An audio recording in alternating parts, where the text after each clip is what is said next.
And I want to just clarify for everyone on the call, the percentage that you spoke about, the 20 to 30%, it's take your BMR, or most of your wearables, your iOS, iPhone, Android phones will tell you your BMR. It may not be perfect, but close enough. You take your BMR number from your wearable, you add your activity levels, which also your wearables will give, or there are some calculators you can use to estimate it. You add them up. Your BMR plus your activity levels, that's the total amount of calorie that your body used that day. And then take a 20% discount on that. And that is the amount that should be your calorie input through food. Yeah. And, right? That's sort of right. Is that right? Roughly, yeah. So when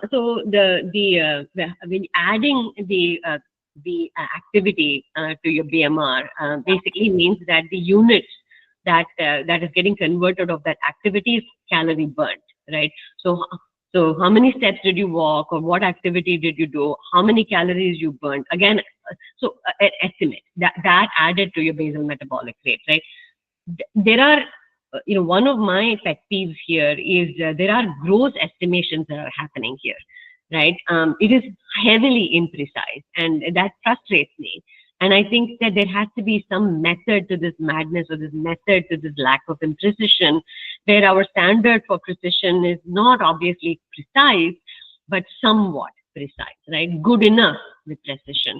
And I think that wearable data is very, very helpful, because it gives you some numbers and some trend lines, right? The calorie intake and caloric needs of a day, that's interesting. It's difficult, first of all, to estimate how many calories am I eating. It is difficult to estimate calories from food, although there are resources like yours, Aura, that allow you to take photographs of food to get an estimate. Those are good, right? But we have to start thinking about your day as a unit, right? This meal gave me 500 calories. How much can I eat in the whole day? How much now do I have left for the rest of the day, right? You have to start thinking like that. And what am I eating? How much am I eating? What is the quality of it? Those are the second things, right? So I think that beginning to be a little bit more open to trying approaches to estimating what is it that I'm eating, I think is valuable. It's not all about calories. When I make caloric recommendations, I recognize that it is very difficult to make precise calorie recommendations. For example, when we say a cup of rice, right? What does a cup mean? Right. So if you give an estimate of, fistful, right? My fist is bigger than your fist. This is a cup, right? But I think generally speaking, you can have like a idea. However, when we are talking about weight loss, if you restrict your total caloric intake even by 125 or 250 per day, you will start to lose half a pound a week.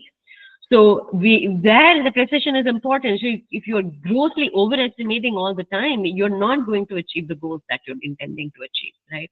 So what I would say is going back to the concept of fasting, and going back to time restricted eating, and going back to thinking about when I am eating, our tendency is to be eucaloric.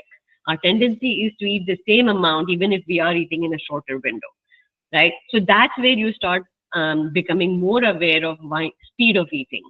How fast am I eating? What am I doing when I'm eating? What time of the day am I eating? Am I being consistent? Because my digestive juices are produced at a certain cycle. There is a circadian cycle with every organ that works in a certain cycle. How to what extent am I aligned with that cycle?